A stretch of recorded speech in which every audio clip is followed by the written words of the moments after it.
Teka lang pre, baka pwede pag-usapan na lang natin to. Anong pag-usapan? Sino mo ginawa sa anak ko? Yung sa akin anak mo, pare ka madamay. Hindi pwede. Sige na JC, mauna ka na doon. Ako Ano bala mo? dito. Ano? Akala nyo ba tapos na yung laban natin?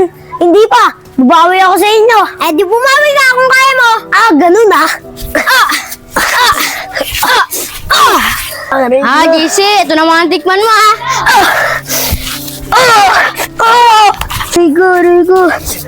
Tara na, J-Boy, tawag na si JC. Rico.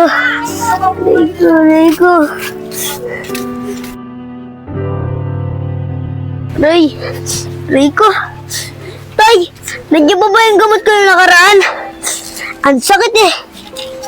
Oh, may pasaka na naman ah. O ano nangyari naman sa mukha mo? Nakipag-away ka na naman ano? Tay, sila pa rin mga kaaway ko. Di ako titigil hanggat di ko sila nababawian. Anong sabi mo JC? Babawi ka, puro pasana nga yung mukha mo. Tsaka, di ba pinag-aaral kita? Ano ginagawa mo? Nakikipagbarkada. Tapos nakikipag-away ka pa. Ano ba ang gusto mo sa buhay mo? Yung nakaraan, nasa barangay tayo. Bakit kasi ayaw mo pa makipag-ayos sa mga kaaway mo? Parang wala nang gulo, di ba? Ano tay? Di ako titigil hanggat di ako nakakabawi sa kanila. Ikaw talagang bata ka.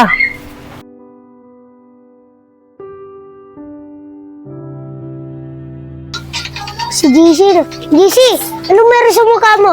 Sinuntok ka yata yung Lela Bola at Jeff Jeff ah. Ginawa ka ng punching bag ah. Ano Matmat? Pinagloloko mo ba ako? Gusto mo yung mukha mo gawin kong punching bag? Kaya mo ba gawin sa akin yun? Tignan mo yung mukha mo, Blackino. Ah, ganun ah. Parehas na tayo ngayon. Subuhi tayo kay tatay, papabarangay kita. Magsumbong ka ba kahit kanino? Di ako natatakot sa'yo.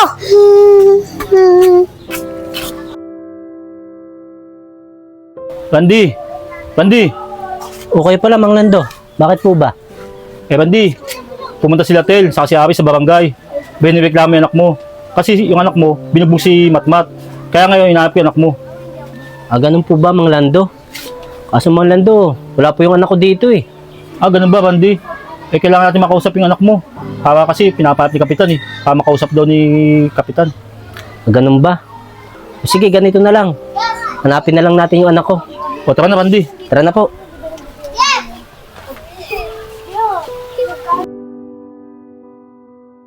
Kita mo na, JC, oh.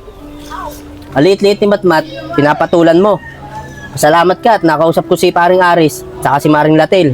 Kung hindi, nadala ka na sa DSWD. DSWD tay. Di ako natatakot tay. Siya naman nagpumbis eh. Inasara niya ako, kaya ako siya binugbog. Diyan ka na nga tay. Ibang bata ka. Ano JP? Di ba tayo pumunta ng Montevilla? Nandun na sila Colera. Yan, balita ako ah. Napawid daw ako kagabi ah. Oo nga eh. Babawian namin ngayon yun. Ba't di niya ako tinawag? Eh biglaan lang eh. Nakasalubong namin yung kaaway natin. Kaya di ka na natawag. Ah, ganun ba yan? Yan, tara na. Para makabawi tayo sa kaaway natin. Tara. Teka lang yan. Pagtripan natin yung babae mataba. Sige, tara. Teka lang. O bakit? Anong kailangan yung dalawa? Ah, wala. Nabusa kasi kami ng kanin sa bahay. Baka kinain mo. Ang taba ko kasi. Naasar niyo ba ako? Sumbong ko kayo kay tatay. Papabarangay ko kayo. Magsumbong ka. Di ako natakot sa'yo. Sanay namin sa barangay. Talaga, sumbong ko kayo. Tara na, Pi. Baka hinahanap na tayo nila Coler. Tara. Tara na. Mahugasan Randy, na ako na Randy. Okay pala, Mang Lando. Nandiyan may anak mo si JC. Wala po yung anak ko dito eh. O bakit po ba, Mang Lando? Meron na naman po bang ginawang kasalanan yung anak ko? Sa barangay naman si Latel, saka si Aris. May reklamo sa anak mo. Kasi yung anak ni Latel, yung babae, pinagsabihan ng mataba ng anak mo na malakas daw kumain. Hanggang sa umiyak. Kaya ngayon, pinapatawag yung anak mo sa barangay ngayon. Ah, ganun po ba, Mang Lando? Kaso wala yung anak ko dito eh. Ganito na lang po. Hanapin na lang po uli natin. Para makausap po sa barangay yung anak ko. Tara na po. Tara na, sige na.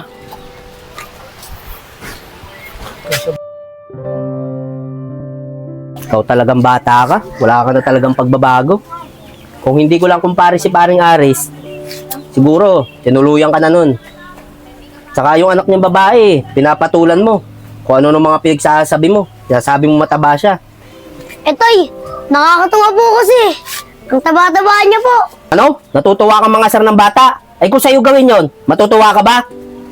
Di susuntukin ko, Toy. Yan, diyan ka magaling. Sumagot na sumagot. Saka makipag-away. Kaya laman tayo ng barangay. Kaya lagi tayong tinatawag sa barangay dahil sa'yo.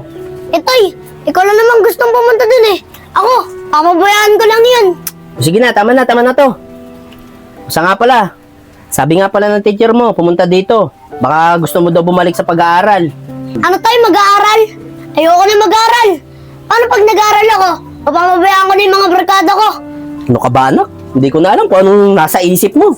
Sige na, pumasok ka na nga doon.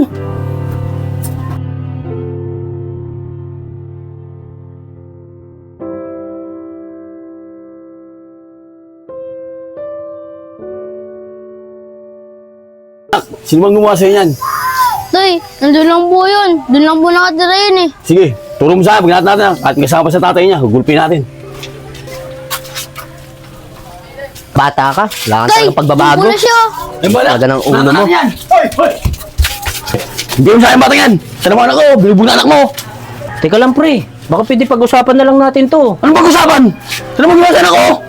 Bilibog mo sa akin anak mo, para ka madamay. Hindi pwede. Sige na JC, mauna ka na doon. Ako para dito. Ano?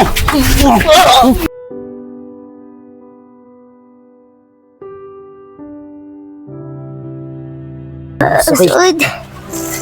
Sakit ng katawan ko. Ano anak, okay ka lang ba? Kala ko kasi nakatakbo ka. Naabutan ka rin pala. Ang sakit. Ito mo na anak. Dahil sa pakikipag-away mo, nabugbog tayo. Saka alam mo anak, hindi lang ito nga abutin natin. Kapag hindi ka pa tumigil sa pakikipag-away mo, buti, bugbog lang inabot natin.